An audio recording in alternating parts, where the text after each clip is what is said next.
I'm very delighted that today EME has brought together different stakeholders and industry leaders to share about decarbonization and green digitalization technologies.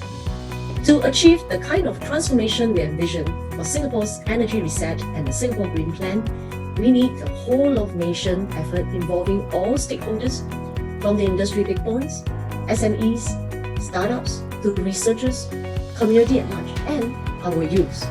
The theme for this year's Energy Innovation event is Enabling Sustainable Energy Transformation. This is a global effort. Climate change is an imperative for all of us, including Singapore. 4 different Ds: demand, digitalization, decarbonization, and decentralization. The end goal towards energy transition ought to be improving lives and living environment.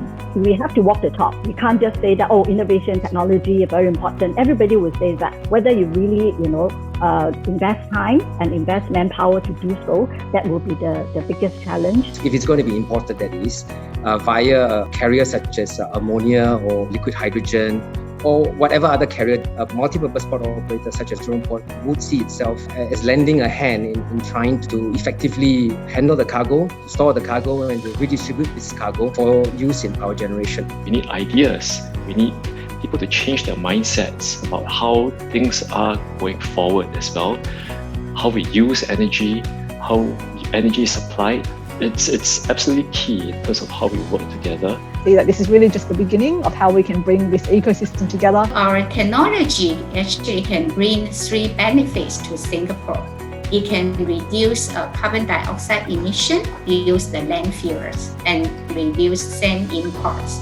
Essentially, this is a technology can potentially produce a hydrogen at a cost like SMR. The dual challenge is supplying the energy and chemicals and products that the world demands while mitigating environmental concerns, including climate change. Climate change is the biggest threat to mankind, and combating it requires action and also commitment. When we talk about analytics, it's also about AI being actually a more evolved form of analytics. So one of the architecture that now is starting to become growing trend is the zero trust. Basically, the threat is not exist in the outside, but also exist inside of the network boundaries. Inside there may be a certain layers of security because different type of dangers may be there at different layers. So if they can hack into those, then you bet they get into this, but how do we stop them once they start creating danger? Those kind of integrated security tools are necessary.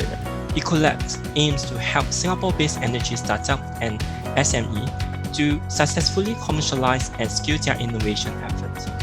We bring together 8 innovative startups across the energy domain in areas of energy efficiency, natural gas, next generation grid, solar and energy storage system. To build a more sustainable Singapore, let us continue to think of new ways to make our homes, our businesses, our environment cleaner and greener.